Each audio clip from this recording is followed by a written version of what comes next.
actually starts 25 years ago, basically this week. In 1991, I spent my second year studying in a yeshiva in Israel, in Yeshiva Taret Zion, in Alon Shvut. And 25 years ago on Purim, the first Gulf War ended. And there I was, a student in the yeshiva, and a week later we have a little get-together with the head of the yeshiva, Rav Yehuda Mital, later became a cabinet minister in Shimon Peres's government. And we sat around. It was really my first interaction with him. We were a small group of students. And I'll tell you that I didn't tell this story publicly until I think it's about 10 years ago when he asked me to tell it publicly. And I didn't realize anyone knew about it. And the story is that we're sitting around a bunch of 19-year-old Bachurei Yeshiva, a kid and student, and I raised my hand and said, Harav, tell me, remember it's a question of Bachur Yeshiva, is there a bigger mitzvah, is there a bigger commandment of somebody moving to Israel if you go live in an unpopulated place, Negev, Galil, Lo Mishaneh, or if you move to Jerusalem and Tel Aviv, populated places, it would be the same mitzvah. And he looked at me in the eyes, and I'll say it in Hebrew first, and then I'll translate it to English. And he kind of looked at me, I was kind of there, and he was here, and he said, Zakol shtuyot. תעלה לארץ, תקים מפעל שיעסיק 10,000 איש שיתפרנסו פה בכבוד. בכבוד, זה המצווה הכי גדולה. He said, move to Israel, I was 19, set up a factory that will employ 10,000 people who can earn an honest and decent living, which he emphasized, honest and decent living. That's the biggest mitzvah, that's the biggest way to accomplish something important. At 19, at that moment, I decided I would move to Israel. And I would set up a factory that would employ 10,000 people. Literally at that moment changed my life, fundamentally. I then finished up my next half a year in the yeshiva. I went back to America.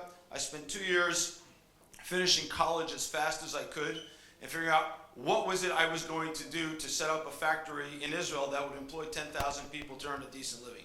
And I want to tell you why this shocked me for a second. First of all, it is not an obvious answer that you would hear from a rabbi, a rav, especially not today. Second of all, it was a deep insight. And the deep insight was that everybody deserves the right to earn an honest and decent living. And when people earn honest and decent living, they become better contributing members of society. We all become better people. And that was bouncing around my head for 2 years in college where I didn't concentrate on much other than this. I finished college, got married, and all in 6 weeks moved to Israel. And then you asked to share a challenge. My first job when I was coming, I didn't know what I was doing, was in political consulting. Let me just tell you, political consulting, you don't create a lot of jobs. Well, actually, it's not true. There are a lot of politicians who do create factories for lots of jobs, but those are not honest and decent jobs. So I did political consulting for about 1.5 years, and then I had my mashber. I was in debt, and what I didn't realize is that politics jobs come to an end when the politicians come to an end. And there I was in debt with nothing to do, and I remembered Rav Amital saying 10,000 jobs. So I started something, which was basic embryonic version of a venture capital fund, together with Shlomo Kalish at the time. And slowly but surely, I got involved in technology, which I knew nothing about. I probably still know nothing about. And started to create companies, invest in companies. But we were just transacting. We weren't actually investing. It was kind of transacting. This is not good enough. I need to own companies or build companies that create 10,000 jobs. This became the absolute goal. And so I set up a venture fund, and we kept investing and investing and investing. And the companies grew. Then they got bought. And when they got bought, I didn't know whether to go back to Rav Amital and tell him, hey, these are my jobs or they're not my jobs. And I quickly realized that when you're a venture capitalist with a dream to create 10,000 jobs, you actually never reach it. Because companies go public and you sell your shares and you don't own them. And you sell companies and then you don't own them either. And it's an endless goal. And I had for myself a creation of this endless life goal of creating 10,000 jobs for people to earn a decent living that I can never create. And that nickel dropped about 10 or 12 years ago, or that Asimon dropped 10 or 12 years ago. And I came to a new insight. Because what was going on in my life was I was investing in all these companies that were going ahead, and I was reading in the newspaper about the conspiracy of the government to try to create jobs.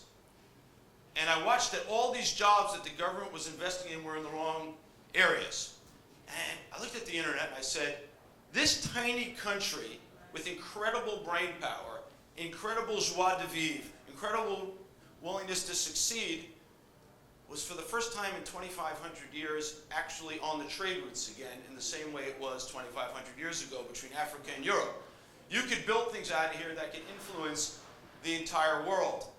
And that became inspiring because it wasn't just I'll create 10,000 jobs, but we could create parnassa, a living for people here who can export their talents and sell them anywhere in the world and not just to a country of 8 million people. And here I came to the next challenge, is that we have 8 million people in this country and 250,000 of whom exist in the forward-thinking economy. Read the tech economy. We have 1 million people out of 8 million in the public sector. And here I'm going to come to the challenge in a second, which is this WeWork economy, this creator economy, this small business economy is moving at light speed. The government, who thinks they create jobs, but they don't, they just calcify jobs, is moving like a tortoise. We got the tortoise in the hare. And it's not their fault. It's the government. They can't help it. If the economy is running at light speed, and the government thinks they're creating jobs, but they're moving at a slow speed, can't approve Uber, can't approve this, can't approve the other, can't even get houses built, what do we do? And the answer is exactly what Rav Amital challenged me with at the time, which is create 10,000 jobs. The essential message is that the responsibility, the question I ask you is, what is your responsibility as a citizen to help out 7 million other people around you, or 7.5 billion people around the world, to earn an honest and decent living? If we wait around for the government, it won't happen. Thank you.